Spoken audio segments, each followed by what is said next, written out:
आज आपण ज्या विषयावर बोलणार आहोत तो विषय केवळ एका भोंदूबाबाचा नाही, तर श्रद्धा, अंधश्रद्धा आणि त्यामधला धोकादायक सीमारेषेचा आहे.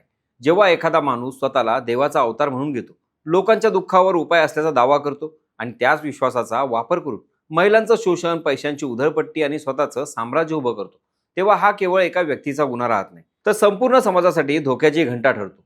आसाराम बापू, घुंगरूवाले बाबा, अशोक खरात अशा अनेक प्रकारानंतरही लोक पुन्हा पुन्हा अशाच जाळ्यात का अडकतात? हा प्रश्न अजूनही अनुत्तरित आहे.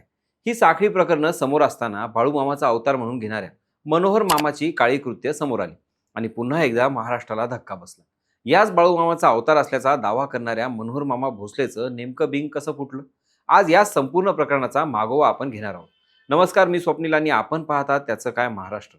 श्रद्धा ही प्रत्येकाची वैयक्तिक बाब असते, पण श्रद्धेच्या नावावर जर कोणीतरी स्वतःला देवाचा प्रतिनिधी म्हणू लागला, आजार बरे करण्याची हमी देऊ लागला आणि लोकांच्या अडचणींचा व्यवसाय करू लागला, तर तिथे प्रश्न विचारणं गरजेचं ठरतं. सध्या संपूर्ण महाराष्ट्रात चर्चेत असलेलं नाव म्हणजे मनोहर मामा भोसले. काही दिवसांपूर्वी हजारो भक्त ज्यांच्या पाया पडत होते, त्याच व्यक्तीवर आता महिलांवर अत्याचार, आर्थिक फसवणूक आणि अंधश्रद्धेच्या माध्यमातून लोकांची दिशाभूल केल्याचे गंभीर आरोप आहेत. विशेष म्हणजे प्रत्येक दिवसागणिक या प्रकरणात नवे धक्कादायक तपशील समोर येत आहेत. सुरुवात झाली एका महिलेच्या तक्रारीनं.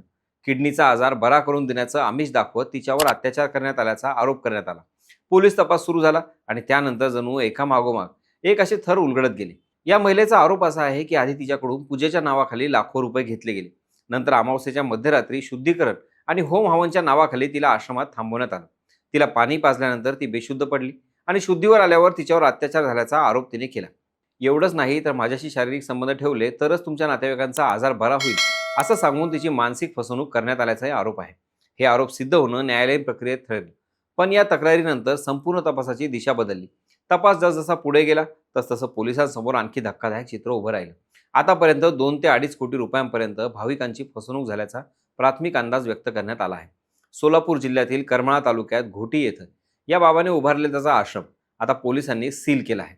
एवढंच नाही तर गाणगापूर आणि कोल्हापूर येथील त्याच्या इतर ठिकाणांवरही तपास पथकं पोहोचले असून तिथून महत्त्वाची कागदपत्र आणि पुरावे जप्त करण्यात आले आहेत. या संपूर्ण प्रकरणासाठी स्वतंत्र तपास पथक तयार करण्यात आलं आहे. मनोहर मामा नेमकं लोकांना जाळ्यात कसं ओढायचा, याचं उत्तरही तपासात समोर येत आहे. अडचणीत असलेली माणसं, घरात आजारपण, व्यवसायात अपयश किंवा कौटुंबिक संकट अशा अवस्थेत असलेल्या लोकांना तो अमावस्येच्या दिवशी विशेष पूजा करण्यास सांगायचा. सुरुवातीला 11,000, 21,000 किंवा 51,000 रुपयांची पावती घेतली जायची. पण त्यानंतर पूजा पूर्ण झाली नाही, अजून शुद्धीकरण करावं लागेल, अजून होम हवन करावं लागेल, ग्रह शांत झालेले नाहीत, अशा कारणांनी पुन्हा पुन्हा पैसे घेतले जात असल्याचा आरोप आहे. संकटात सापडलेल्या माणसाला आशेचा किरण दाखवणं आणि त्याच आशेचं रूपांतर पैशाच्या व्यवहारात करणं हीच या कथित रॅकेटची कार्यपद्धती असल्याचं तपासातून समोर आलं. या प्रकरणातील आणखी एक महत्त्वाचा मुद्दा म्हणजे मनोहर मामा भोसले याची पार्श्वभूमी. तो मूळचा इंदापूर तालुक्यातील लासुर्णे गावचा. डी.एडची परीक्षा नापास झाल्यानंतर आठवडी बाजारात सुके बोंबील विकून उदरनिर्वाह करणारा हा व्यक्ती अचानक काही वर्ष गायब झाला. नंतर तो परत आला तेव्हा स्वतःवर संत बाळूमामांची कृपा असल्याचा दावा करू लागला. हळूहळू त्यानं स्वतःचा मठ उभारला. अमावस्या आणि पौर्णिमेला मोठ्या प्रमाणात गर्दी होऊ लागली. लोकांनी त्याला चमत्कार करणारा बाबा म्हणायला सुरुवात केली. इथूनच त्याचा प्रभाव वाढत गेला. पण हा प्रभाव केवळ धार्मिक नव्हता. त्याच्या अनेक राजकीय नेत्यांसोबत फोटोही समोर आले. अनेक नेते, कार्यकर्ते किंवा स्थानिक प्रभावशाली व्यक्ती हे त्याच्याकडे जात असल्याच्या चर्चाही रंगल्या. मात्र एखाद्या व्यक्तीसोबत फोटो असणं म्हणजे त्या व्यक्तीच्या सर्व कृत्यांना समर्थन आहे असा निष्कर्ष काढता येत नाही. तरी अशा व्यक्तींचा प्रभाव वाढताना समाजातील प्रभावशाली लोकांचा वावर त्यांना अधिक विश्वासार्ह बनवतो का? हा प्रश्न मात्र नक्कीच उपस्थित होतो. महत्त्वाची बाब म्हणजे मनोहर मामावरचे हे पहिलेच आरोप नाहीत. 2021 मध्ये एका महिलेनं मालिकेत काम मिळवून देण्याच्या आमिषानं तिच्यावर अत्याचार केल्याची तक्रार केली होती. बारामतीमध्ये कर्करोग बरा करण्याच्या नावाखाली आर्थिक फसवणुकीचा गुन्हा दाखल झाला.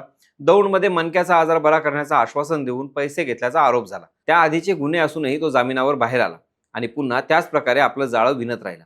त्यामुळे एक मोठा प्रश्न समोर येतो, जर 2021 मध्येच गंभीर गुन्हे दाखल झाले होते तर त्यानंतरही हजारो लोक त्याच्यावर विश्वास का ठेवत राहिले?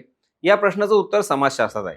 जेव्हा एखाद्या कुटुंबात गंभीर आजार असतो, व्यवसाय सतत तोट्यात असतो किंवा घरात संकटांची मालिका सुरू असते, तेव्हा विज्ञानापेक्षा चमत्कारावर विश्वास ठेवणं अनेकांना सोपं वाटतं. आणि याच मानसिक अवस्थेचा फायदा असे भोंदू बाबा घेतात. ते उपचारापेक्षा आशा पिकवतात, श्रद्धेपेक्षा भीती विकतात आणि त्या भीतीचं रूपांतर पैशात करतात. महिलांवरील अत्याचार आणि अडचणीतील लोकांची आर्थिक फसवणूक केल्याप्रकरणी सोलापूर ग्रामीण पोलिसांनी मनोहर मामा भोसले याला आधीच अटक केली आहे. तो सध्या तुरुंगात आहे.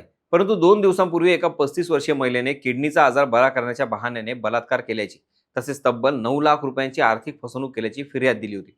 त्यानुसार आता मनोहर मामा पुन्हा चर्चेत आलाय. यापूर्वी महाराष्ट्राने अशा अनेक घटना पाहिल्या आहेत. आसाराम बापू प्रकरण असो, घुंगरूवाले बाबा असोत किंवा नुकतंच चर्चेत आलेलं अशोक खरात प्रकरण असो, प्रत्येक वेळी एकच गोष्ट दिसून आली. सुरुवातीला चमत्कारांच्या कथा, नंतर भक्तांची गर्दी, त्यानंतर पैशांचा ओघ आणि शेवटी गंभीर गुन्ह्यांचे आरोप. चेहरे बदलले, नावं बदलली, पण पद्धत मात्र जवळपास तीच राहिली. आता या प्रकरणात पोलीस तपास सुरू आहे. घोटी येथील आश्रम सील झालाय. इतर आश्रमांमधून कागदपत्रे जप्त झाली आहेत. आणखी काही पीडित पुढे येण्याची शक्यता तपास यंत्रणा व्यक्त करत आहेत. त्यामुळे येत्या काही दिवसात या प्रकरणात आणखी मोठे खुलासे होण्याची शक्यता नाकारता येत नाही. आणि शेवटी प्रश्न फक्त मनोहर मामा भोसलेचा नाही. प्रश्न असा आहे की अशा व्यक्तींना देव मानण्या इतकी परिस्थिती समाजात का निर्माण होते? श्रद्धा ठेवावी, पण प्रश्न विचारण्याची सवय ठेवावी लागते. कारण जेव्हा श्रद्धा विवेकाशिवाय चालते तेव्हा तिचं रूप अंधश्रद्धेत होतं. आणि अंधश्रद्धेच्या सावलीत अशाच कथित बाबांचं साम्राज्य उभं राहतं. मनोहर मामाच्या प्रकरणात अजून तपास सुरू आहे. पुढे आणखी कोणते पुरावे समोर येणार, आणखी किती पीडित बोलणार आणि या संपूर्ण प्रकरणातून समाज खरंच काही शिकणार का, याचं उत्तर पुढचे काही दिवस ठरवणार आहेत. पण तुम्हाला काय वाटतं? इतकी भोंदूगिरी डोळ्यासमोर असूनही लोक अजूनही या गोष्टींना बळी का पडतायत? तुमचं मत कमेंटमध्ये नक्की सांगा. बाकी या प्रकरणावर आपली नजर कायम असणारच आहे. तेव्हा कुठेही जाऊ नका, पाहत राहा, सबस्क्राईब करा. त्याचं काय महाराष्ट्र.